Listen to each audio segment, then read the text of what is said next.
This episode of Rise Up is brought to you by minutewithmary.com. If you would like to try a new look, or maybe you've been looking for some new skincare, I'm your girl, guys. Search the hashtag minutewithmary. I am not throwing away my shot. I am not throwing away my shot. Hey, yo, I'm just like my country. I'm young, scrappy, and hungry, and I'm not throwing away my shot. From Providence, Rhode Island, welcome to Rise Up. It's a podcast dedicated to the smash Broadway hit Hamilton. So sit back, relax, and let's raise a glass to freedom. We're gonna rise up, time to take a shot. We're gonna rise up, time to take a shot. We're gonna rise up, rise up. It's time to take a shot. Rise up, rise up. It's time to take a shot. Rise up. It's time to take a shot. Rise up. Take a shot, shot, shot. Hey, yo, it's time to take a shot. Time to take a shot. And I am not throwing away my shot. Hello, everybody. How's it going? My name is Mary Larson. My name's Blake, and I have been dying for this episode. I think this episode is the reason why I wanted to do this podcast. Really? Like, this is the one. When I think about it, this is the one that gets me jazzed. This is the episode that makes me feel alive. Good. Well, why? For those of you who listen to us quite often, you know that I am a big fan of villains. I'm a big fan of antagonists. You should be watching The Descendants then with our children all the time, not me. Yeah, no. I don't like children of villains. I just like villains. Villains I think make great stories, villains and antagonists make great stories. Without them, there'd be no juice. There'd be no oomph. It'd be boring. And it's great to watch happy things and be happy and just appreciate the world and love it and say, yay, all is great. But every once in a while, I'm sorry, Mary, you need a good Slytherin. You're a wizard, Harry. You need a Slytherin to make things interesting. And in my opinion, Burr is a fantastic Slytherin. This is it, man. And I just find that Burr is the best part of the whole musical in the end. How about you? Where do you stand on Aaron Burr as a character within the musical itself? Love to hate him, man. Love to hate him.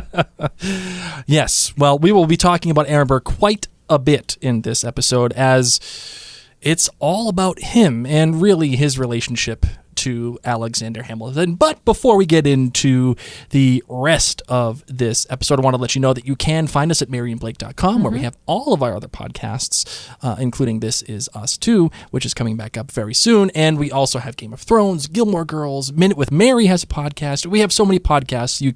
I ran out of fingers to count them on. So you can find them all on maryandblake.com, as well as all of our blogs, Minute with Mary, the Mary and Blake blog, the Handmaid's Diaries, it's all there. And you can find us on social media at Mary and Blake, with Instagram, with Facebook, with Twitter, YouTube. It's all there. Just search Mary and Blake. Marvin, are you ready to get into this, into the episode that makes my heart beat? Sure I am. All right, let's do it. Ladies and gentlemen, you could have been anywhere in the world tonight, but you're here with us in New York City. Are you ready for a cabinet meeting, huh? The issue on the table. So, of course, today we're talking about why Hamilton the musical should actually be called Burr. Well, at least that's what I think. In Blake's opinion. We joke about it, how it could have been called Burr, how so much of the musical depends upon Burr the narrator, Burr the antagonist, heck, Burr killing Alexander Hamilton. So let's dive in. Yeah, so I always think about this. I think about shows and movies often, and why why certain shows and movies are amazing, right? The Dark Knight is it's world-stoppingly good. And it's not because of Christian Bale and all that other stuff and all the great cool things. It's because of Heath Ledger and the Joker. Silence of the Lambs won Best Picture in 1992. I think it was 92. And it beat Dances with Wolves. Oh, did it beat Dances with Wolves? I forget. Oh, no, it beat JFK. It beat JFK for Best Picture. Why? Not because of Jodie Foster. but because of Anthony Hopkins as Hannibal Lecter. These are just two small examples. All of these shows and films have great antagonists. And again, the antagonist is the fruit of the story. And I think about Hamilton in those terms. What makes Hamilton so good? Is it because of Lin-Manuel Miranda and his writing? Yes. Is it because of the choreography and the staging and the costumes? Yes. Is it because Hamilton is a cool story itself? Yes. But what is the straw that stirs the drink? And that, in my opinion, is Aaron Burr. And that is why Hamilton succeeds so well, because the antagonist-protagonist relationship is perfect. Now, delve into that. You're not calling him a villain, No. even though, as you were saying, you love villains and you love antagonists. So what exactly is the difference? Okay, so let's put it this way. A villain is something that is just one-dimensional. It's like a serial killer. It's someone that has one thing in mind, and that is death, destruction, and hate, and I just want to kill for the sake of killing. There's no other things that happen. Villains would be something like Michael Myers. Jaws. Jaws is a villain. Jason Voorhees, a villain. Who else is a villain? You just think of those kinds of characters. They are Jafar. No, Jafar is not a villain, okay? If you see the live-action one... The cartoon Jafar is a villain. The live-action Jafar is an antagonist. And clear that up. The antagonist is something far different than a villain. It's someone who has a certain goal that makes sense, but they are doing it in a way that is out of our comprehension. They're doing it because they think that it's right. And it's either shared or it's opposed from the antagonist. Mm-hmm. Like they either they have the same goal and they're just going about it a different way, or they have two totally different goals, but those two goals go against each other.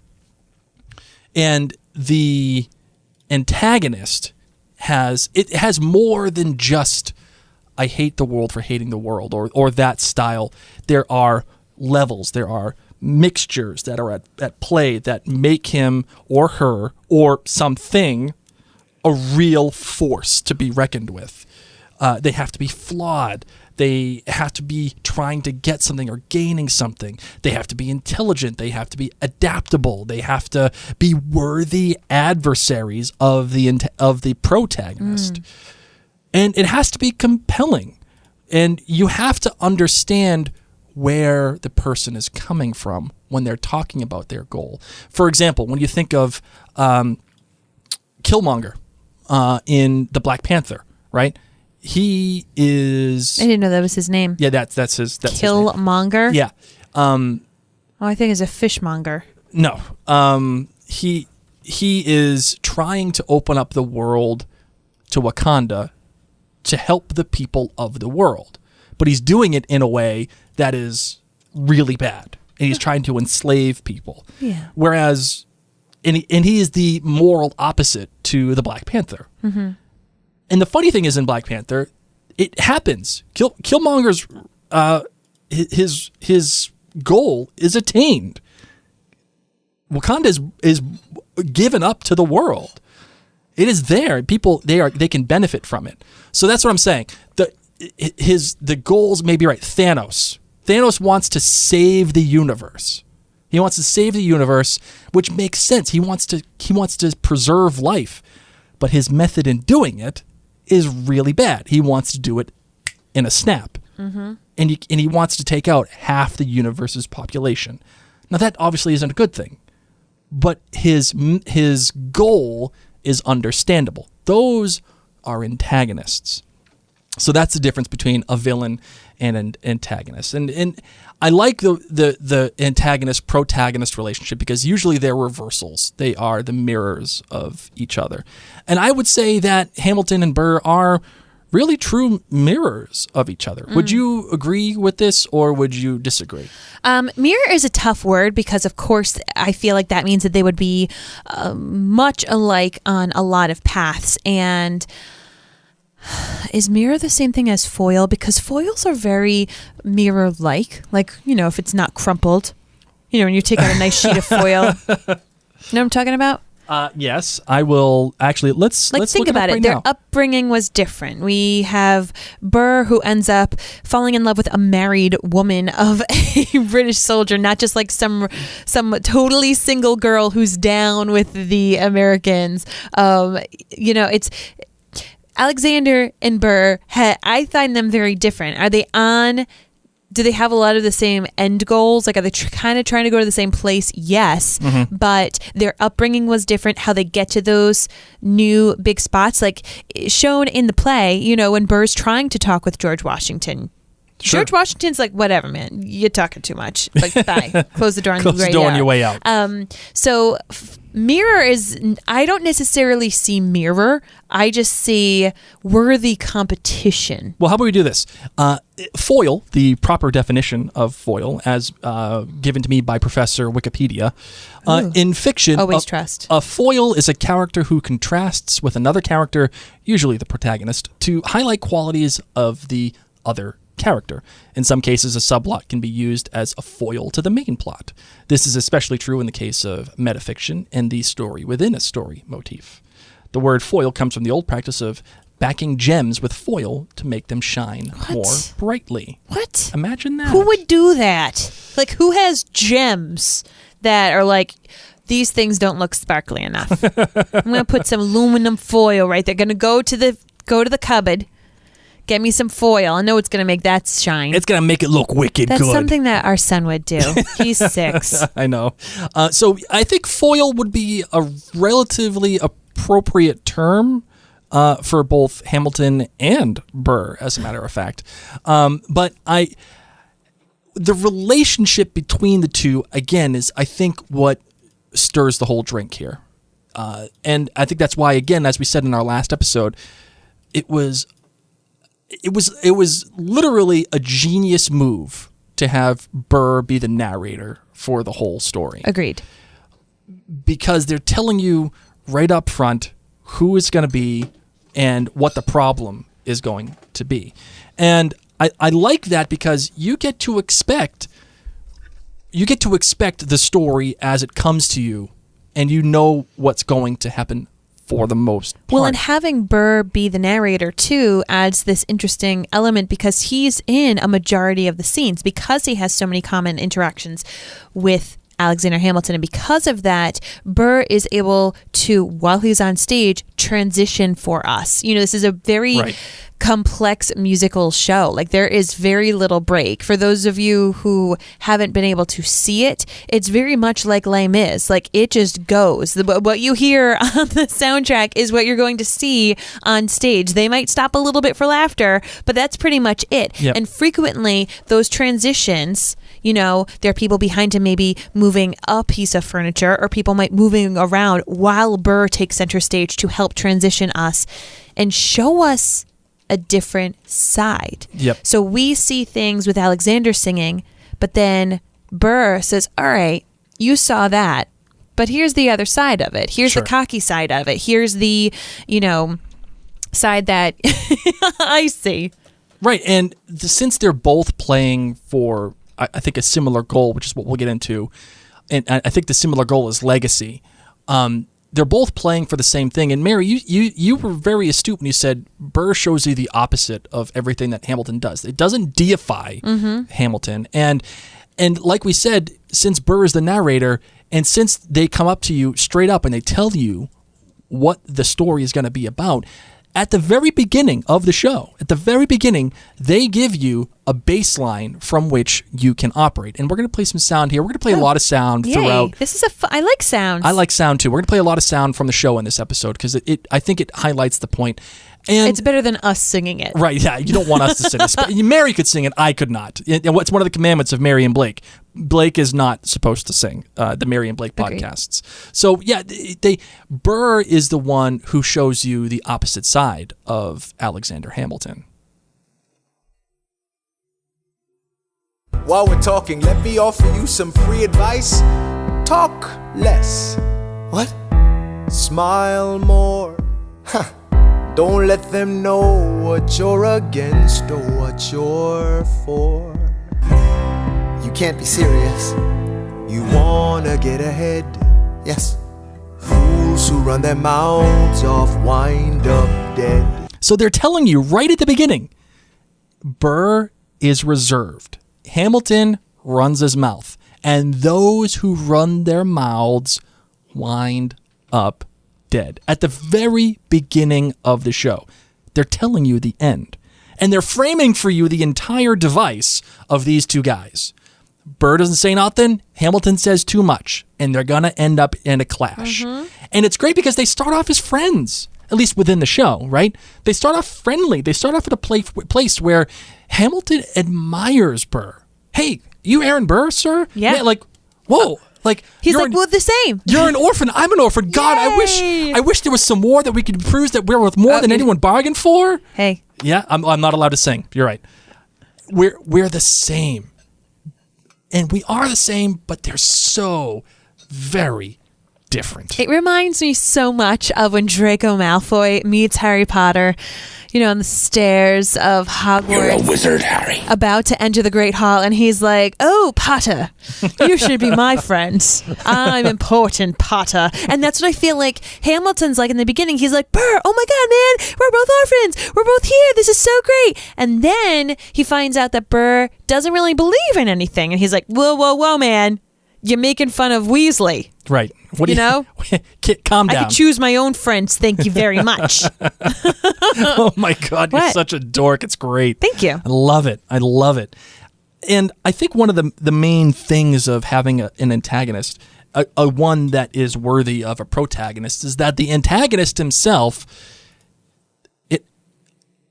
Burr is special because he is powerful. Burr is special because he does have talent. He does succeed in his life. He does do the right things. But again, he does it in different ways. And in the end, well, not in the end, but I think one of the main driving forces for Burr, what pushes him so hard against Hamilton, even subconsciously, is that Burr has a feeling of inequity. He doesn't feel equal. He doesn't know how to handle that because he's grown up his entire life with money, with education. His parents were well respected. Not scrappy. Not scrappy. He was New England elite. And here comes this kid who just happens to show up. And Hamilton doesn't give a damn about anything or anybody except what he thinks is right. He thinks it is right. And would you say that Burr is jealous of Hamilton? Or would you say that Burr he feels like he's not up to the task like Hamilton is? Would you agree with that? I mean, I think he's completely jealous of Hamilton. Completely. In what way? Okay. I have this upbringing. I was trained for this. This guy comes in out of nowhere, loose lips, but yet he's getting everything that I want. And if I had done those things, I would have been stumbling all over myself. Like, I have worked so hard for this. Mm-hmm. I'm doing things right, quotes. Mm-hmm. At least the way that he believes them to be. And this guy's getting it. I mean, just today, Blake, you were having a conversation about listening to a podcast about this woman who's in an industry similar to mine, who's like, "Oh, my goal is to make $10 million a year. 1 month I made $120,000 in a month." And Blake's like, "Are you kidding?" Blake literally spoke to me on the phone, was like, "I cannot believe this. This woman made $120,000 a year. What the heck are we doing? How is she able to do this?" And I think that when you are doing work that is similar to other people, it's not like, it's completely understandable that you sit there and you're jealous. Right. It's this jealousy, I think, that drives him. I think it's the jealousy that makes him scared. And it scares him to the point, I think, of almost paralysis within this story. Wait, Hamilton faces an endless uphill climb. He has something to prove, he has nothing to lose. Hamilton's pace is relentless, he wastes no time.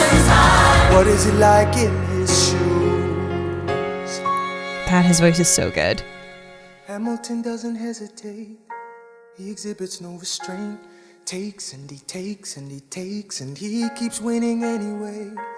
Changes the game, plays and he raises the stakes. And if there's a reason he seems to thrive and so few survive, then goddammit, I'm willing to wait for it.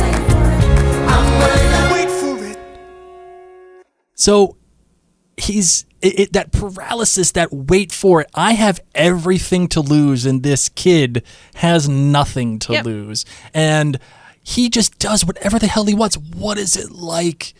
What is it like to be in his shoes? This is the motivating factor for Burr for the entire time. I think that is such a tragic and beautiful thing. I often, like you said, Mary, I often think about that stuff in my own life. I think about, God, what is it like? What is it like to just be in that person's shoes where they're just doing whatever the hell they feel like, and they can have a conversation, they can do whatever the hell they want, they can say whatever the hell they want, and nothing ever happens to them. They don't. Let's be real, though. We all know that's not the truth, okay? This is like the Instagram envy, where we look at people's lives and we're like, oh my gosh, their kids are so happy, their house is clean, they're going on vacations, and little do you know that your husband's sleeping with Maria Reynolds, okay? Mariah, whatever. I got you. Mariah Carey. I literally always tell myself it's Maria. Because that's the way it looks, actually. Well, and the only Mariah I know is Mariah Carey. Oh, okay, I got you. I don't want a lot for Christmas. I got you. Yeah, no, this is Burr. This is Burr being, a 32-year-old woman scrolling on Instagram, wondering why her house, her white sheets, and her bedding doesn't look as perfect as the influencers that she's looking at. I mean, this is just the whole comparison game, but back in 1776. Mm-hmm. I got you. But the thing is, eventually, Burr is the kind of guy that overcomes what he overcomes, and he goes through the war, and Washington tells him close the door behind you and the whole thing, and he doesn't become Washington's right-hand man like Alexander does. He becomes a successful lawyer. Even Hamilton admits it to him. It reminds me just of when you are in love with someone and you're like, I'm perfect for you. I'm literally perfect for you. This is what you want. Here I am. And they choose someone else. Yeah, that sucks. That's a sucky feeling. Has it ever happened to you? That did. It did happen. It happened. Yes, it happened to me in college. I happened on the other way. I was the George Washington. It was really weird. Yeah. I'm like, no, trust me. I don't want you. I'm all set. I don't like the way you smell. You need to be honestly attracted to a person's scent. Yes, you have to be. It's a thing. Maybe Washington didn't like how Burr smelled. You know what? They were in a war, and they were fighting in the muck and the mud and the blood, and yeah, I doubt that they all smell good at any rate. It's this ideology that these two have. It's this thing between them where Hamilton goes and does whatever he wants, at least according to Burr's perspective, and Burr tries to do the right thing. I'm going to wait for it. I'm going to be patient. Everyone around me that I've loved has died. I have Theodosia because I waited for it. I didn't go out and parade her around. I didn't do all these things. She became mine because I waited for her. I waited out her husband in Georgia, and now she's mine, and I have a daughter. I'm going to do all the great things, and I waited for it. My legacy, it's here. I've completed it, and eventually becomes to a part where these two are going to have to collide. At some point, they collide, and collide they do when they start talking about the Federalist Papers. So is independence. We have to start somewhere. No way. You're making a mistake. Good night. Hey, what are you waiting for? What do you stall for? What? We won the war. What was it all for? Do you support this Constitution? Of course. Then defend it. And what if you're backing the wrong horse? Burr, we studied and we fought and we killed for the notion of a nation we now get to build. For once in your life, take a stand with pride. I don't understand how you stand to the side. See, right there it is. That is a perfect example. What are you doing? I don't understand how you stand to the side. Now, this isn't the full climax of their relationship. This is not the breaking point, but this is what sets them on this path. Yeah, this is when you find out that your friend voted completely opposite of you in the 2016 presidential election, and you had no idea. Yes. This is when you sit there and you go, wait, what? Okay, let's discuss this. Wow, I thought we were on the same page. We were not. Let's talk this through. Mm-hmm. I agree. And this is when also Burr starts to see Hamilton as his foe. Because again, we started off at the beginning of them being friends. They're different ideologies. They're going about a different way. And at this point, too, in Nonstop, where Burr is singing, how do you write like you're running out of time? How do you write like you need it to survive? Now, a lot of people take that as like questioning, like, how is this possible? How is he even doing this? I look at it like he's angry. I look at it like Burr is, how do you do this? Why do you do this? How can this be possible? Why?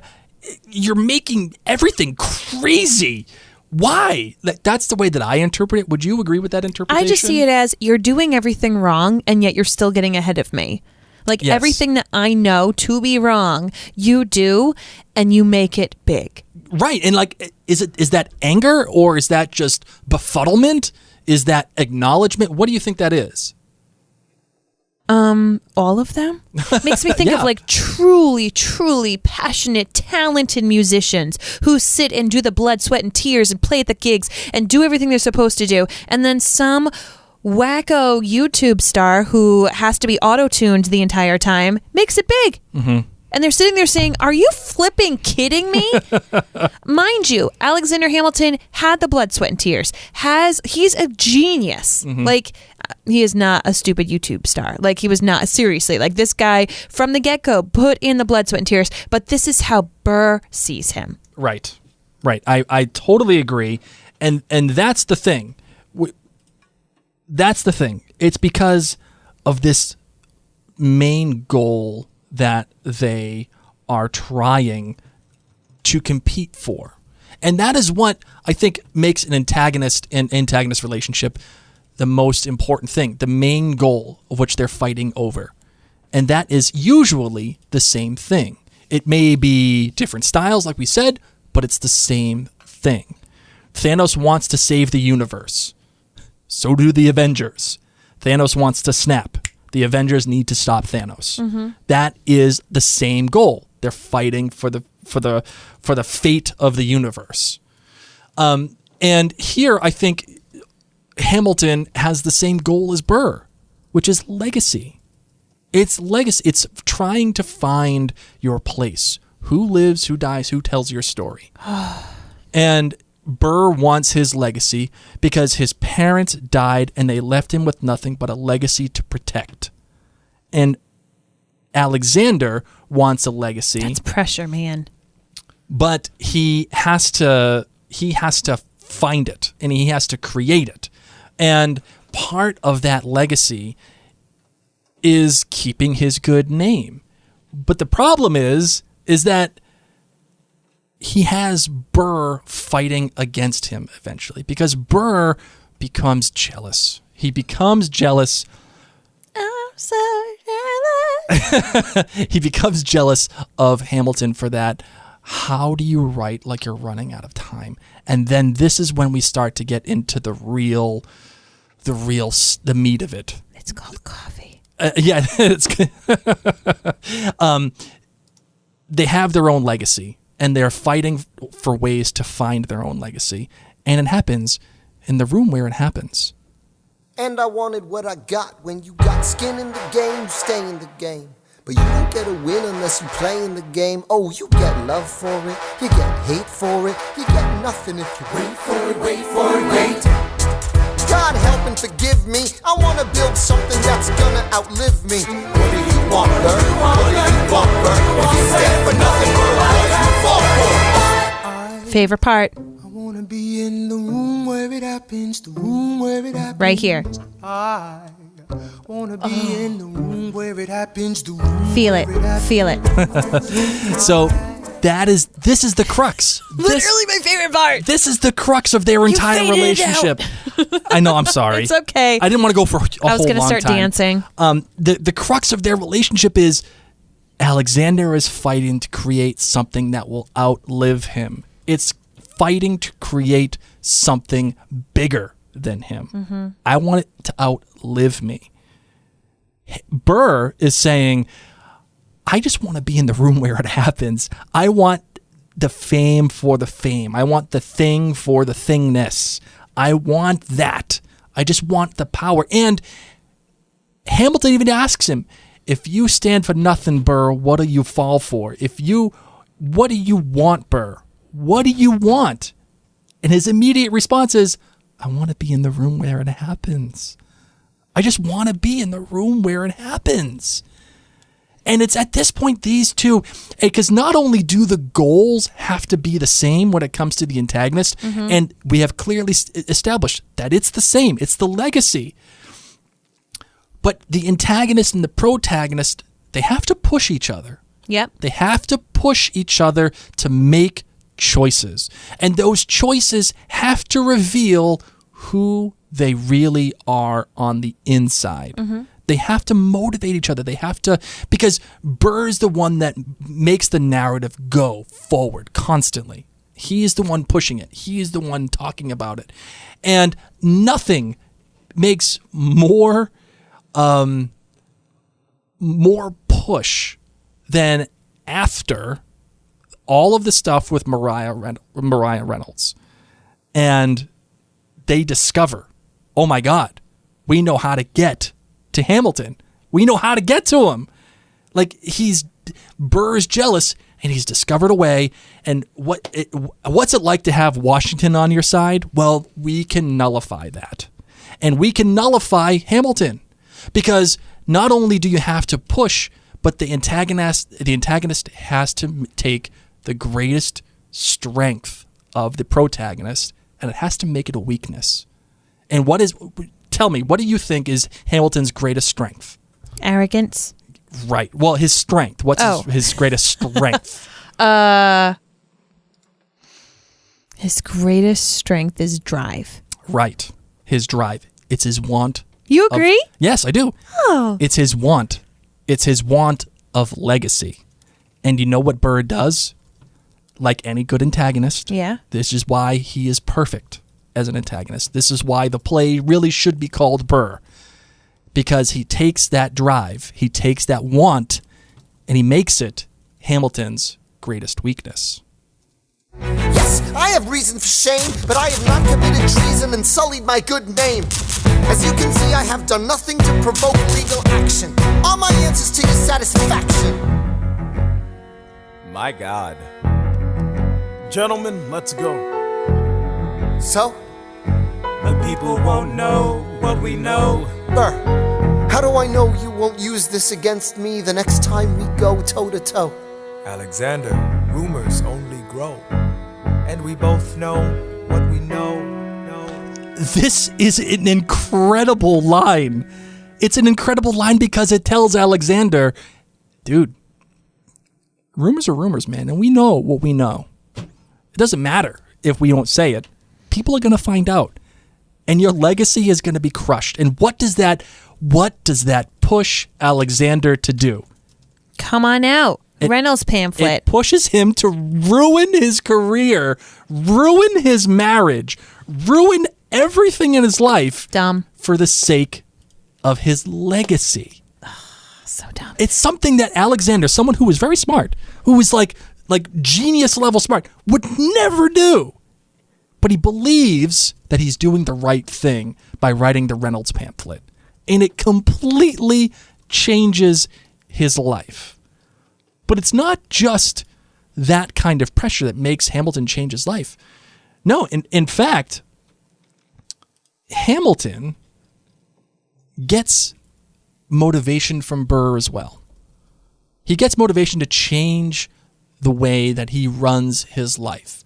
and the way that he gets deals done. And it's at this point that when Burr finally really gets jealous of him, it's when it's during the room where it happens. And it comes like in this. Ah, Mr. Secretary. Mr. Burr, sir. And did you hear the news about good old General Mercer? No. You know Claremont Street? Yeah. They renamed it after him. The Mercer legacy is secure. Sure. And all he had to do was die. Yeah, that's a lot less work. We ought to give it a try. Now how you gonna get your debt plan through? I guess I'm gonna finally have to listen to you. There you go. Talk less, smile more, do whatever it takes to get my plan on the Congress floor. So Burr motivates Hamilton too. I mean, he motivates him in certain ways. Burr's the one who gave Hamilton the advice to succeed, which then makes Burr jealous. And then he does the stuff with Mariah Reynolds and that amazing line of telling Hamilton, this is going to be bad for you, without actually telling him. He doesn't come out and explicitly say, yeah, I'm still going to use it. But he does it anyway because he's finally going to take things into his own hands. And that's what Burr gets from Hamilton. Well, if it isn't Aaron Burr, sir. Alexander. You've created quite a stir, sir. I'm going door to door. You're openly campaigning. Sure. That's new. Honestly, it's kind of draining. Burr. Sir. Is there anything you wouldn't do? No, I'm chasing what I want. And you know what? What? I learned that from you. And these two are just going toe to toe constantly. And they're pushing each other left and right, back and forth. It's a rubber band. The rubber band is being pulled and pulled and pulled and then released. But pulled and pulled even further. You know how when you stretch a rubber band really far and then you release it, it has a little bit more give each time. It has a little bit more room to be stretched. It's like my scrunchies, yes. Yeah. Yes. Each time these guys make each other do something that they wouldn't normally do, the perfect antagonist-protagonist relationship, that rubber band stretches. And finally, these two snap. They snap. And it's each other's actions that make them snap. At this point, do you find Burr to be an equal opponent of Hamilton? Did you find Burr to be an equal opponent of Hamilton in the play? Yes. And can you describe why?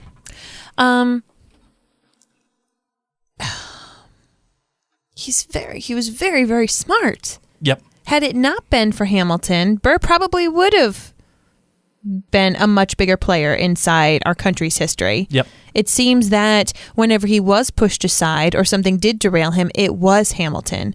And there aren't many other people like that in the Founding Fathers era. Sure. You know what I mean? That didn't necessarily get to shine. It's not...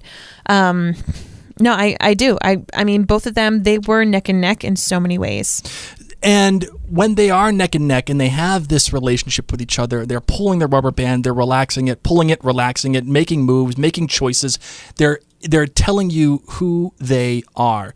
And it's after this point, Hamilton's son has died. We have gone through the election of 1800. Burr has become runs for president, but he fails. He becomes the vice president, and Jefferson wants to change the rule because he hates Burr so much, at least within the story. And Burr gets his way out. He gets kicked out, just like how he was kicked out with Washington. Jefferson kicks out Burr, and there's one song that is the perfect representation of the entire conflict between the two. Do you want to know what that song is? Yeah. It is this.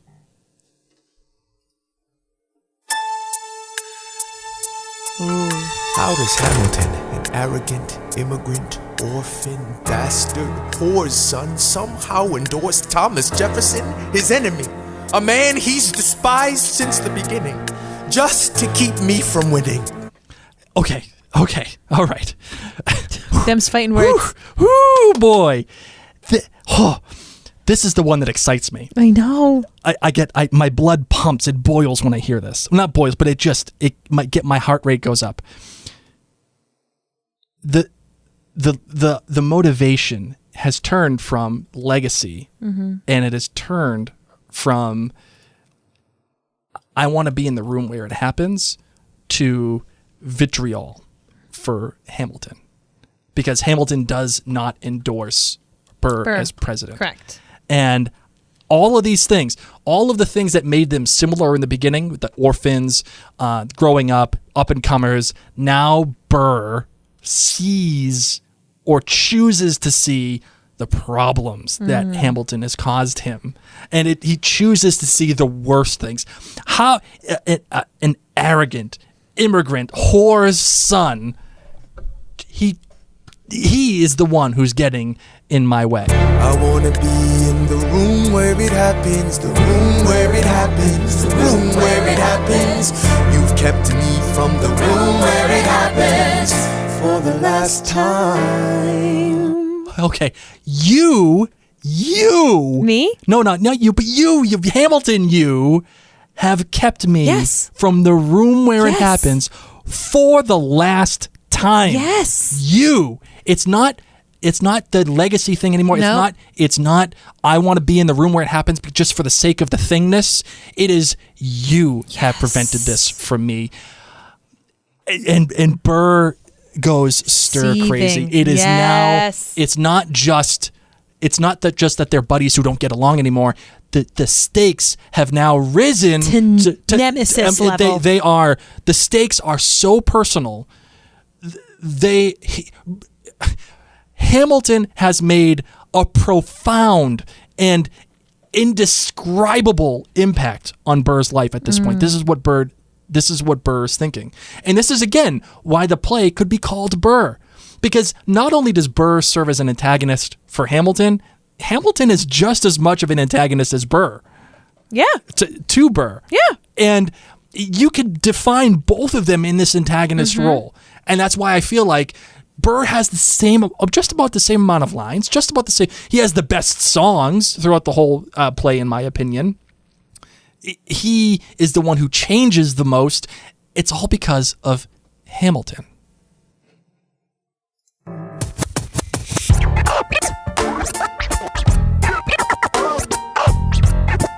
Dear Alexander, I am slow to anger, but I toe the line as I reckon with the effects of your life on mine. I look back on where I failed, and in every place I checked, the only common thread has been your disrespect. Now you call me immoral, a dangerous disgrace. If you've got something to say, name a time and place. Face to face, I have the honor to be your obedient servant, A. Burr. Okay, this is incredible, because now it's come to, it's either him or me. That's it. It's him or me. And everything I've done in my life has come down to what I've tried to do. I am the original. I am inimitable. I'm the only one I can control. This is my life. I'm going to do that. It goes from that to you. Everywhere I failed, I've checked, and it's you at the center of it, Alexander. And now this world is going to be changed. I can no longer go forward. I cannot take this anymore. It's either you or me. This is when it gets so dangerous, man. And you are going to die if you don't. Mr. Vice President, I am not the reason no one trusts you. No one knows what you believe. I will not equivocate on my opinion. I have always worn it on my sleeve. Even if I said what you think I said, you would need to cite a more specific grievance. Here's an itemized list of 30 years of disagreements. Sweet Jesus. Hey, I have not been shy. I am just a guy in the public eye, trying to do my best for our republic. I don't want to fight, but I won't apologize for doing what's right. I have the honor to be your obedient servant, A. Ham. Okay. Hamilton says, listen, I'm just a guy. I'm doing whatever I can for my republic. Again, this is going back to this issue between the two.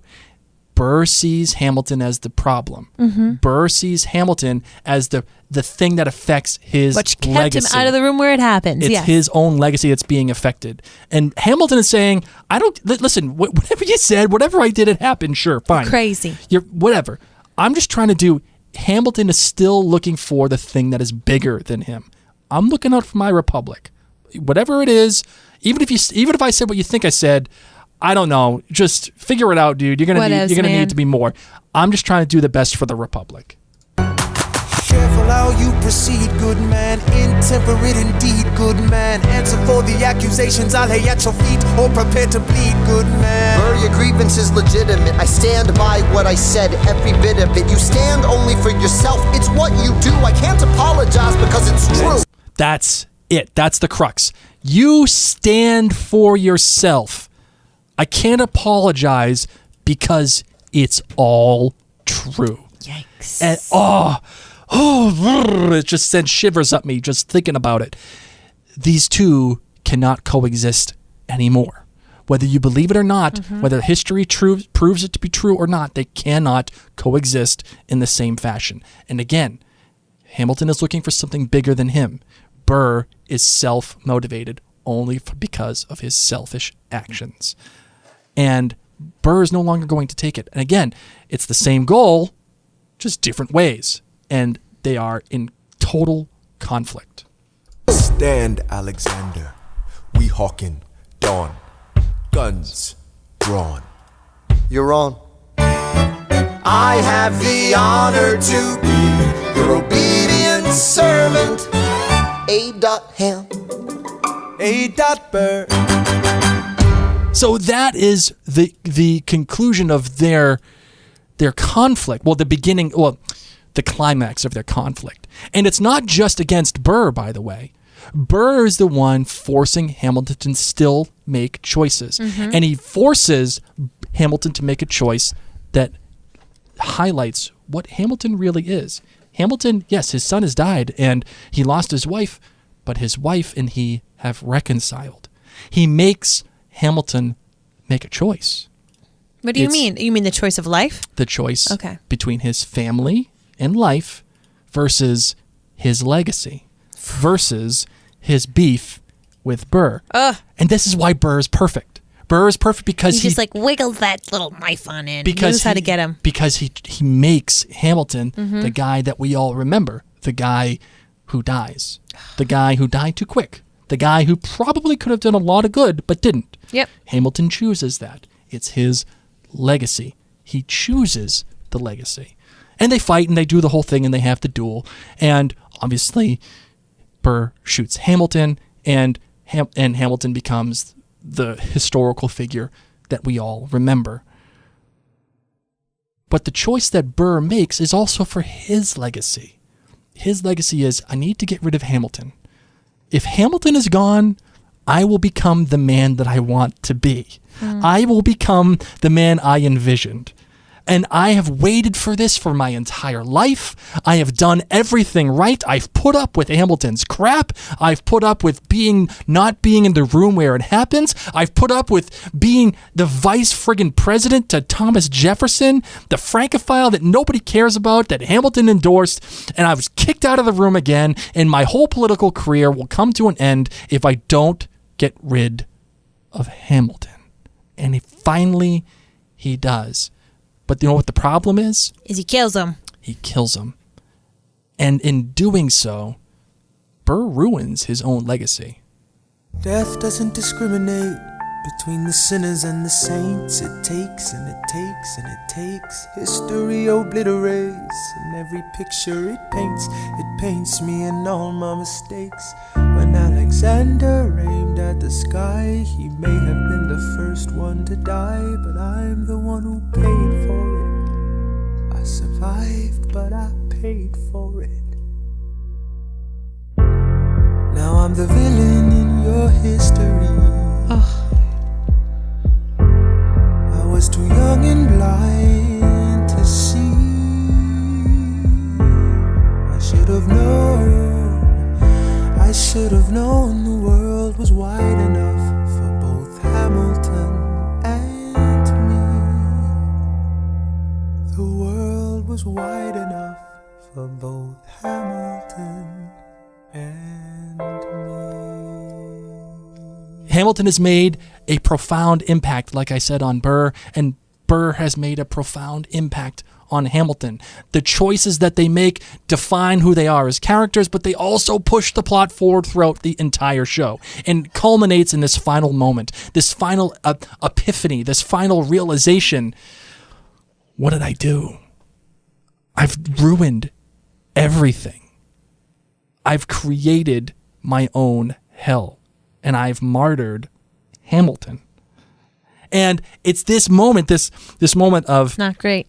why, again, I think why, oh yeah, sorry, hold on, you know what? You are right. Not great, Bob. Nope. It's this reason why this play should be called Burr. Because Burr starts off as someone who is waiting, someone who is taking his life into his, he is letting his life go. I mean, I disagree. I'm glad it's called Hamilton, but continue. Right. Well, I agree. I mean, I agree that I agree that ultimately it's called Hamilton, but it could be called Burr, and it should be called Burr, I think, sometimes. Because Burr... It should be called Hamilton / You're the Worst, Burr. Burr starts one way and ends in a completely different way. He starts by waiting and allowing life to happen and being patient and not saying anything, not coming out in the public, not doing the things that Hamilton does. Hamilton is the exact opposite. Burr finally changes. He does what he's supposed to do. He does come out and he does make accusations, and he does take Hamilton into his own hands, and he takes what he wants because he learns it from Hamilton, and he makes a choice, and the choice happens and it ruins him. And that is the big change. That's the amazing change of Hamilton. I mean, of Burr. And Hamilton really stays the same throughout most of the show. Yes, he has a recognition that his family is important, and he loves Eliza, and she could be enough and everything. But Burr still pushes him to make that choice between his family and legacy. And in the end, Hamilton shows you who he truly is. He's more concerned with legacy and his stature than his family, than his relationship with his newly reconciled wife. Burr makes him make that choice. God, Burr, you're the worst. And this is why, again, Burr is the perfect antagonist. The perfect antagonist for this show, and is one of the most well-written characters, I think, in any story I've ever read. I think because not only does he have this ambition of legacy and everything, but he's also doing it for his daughter. Mm-hmm. You know, there's that great moment between the two when both Hamilton and Burr are singing about how their children are going to blow us all away, and they're going to change the world, and they're going to grow up with our young nation. Mm-hmm. They're both singing at the same time, and that is by design, in my opinion. They're showing you that they have the same exact feelings and the same exact thoughts about their kids and their families, and how they wish for them to grow up with the world. R.I.P. Philip. R.I.P. Right, and Theodosia ends up dying anyway too, but later on, after the events of the play. What I like to picture on the Titanic, because that would be a very different. Well, actually, that's still more so sad. But she sinks at sea, right? She does sink at sea. In fact, she does. So, and that's how she dies. So that, in a nutshell, is why Burr is the perfect antagonist. She was like 29 when she was lost at sea. Really? Wow. Oh, goodness gracious. Poor thing. And that is the reason why it should be probably called Burr. Mary, where do you agree and disagree with this final thesis? Okay, I disagree that it should be or could be renamed Burr, but because history had its eyes on Alexander Hamilton. Once again, if Hamilton wasn't there, none of this would have happened. Yep. Whereas if Burr was taken out of the equation, Alexander Hamilton would have been alive. And I'm pretty sure that he still would have done great things. Sure. Terrible things. Terrible things. You're a wizard, Harry. Just kidding, guys. But that's a shout out for all my Harry Potter fans.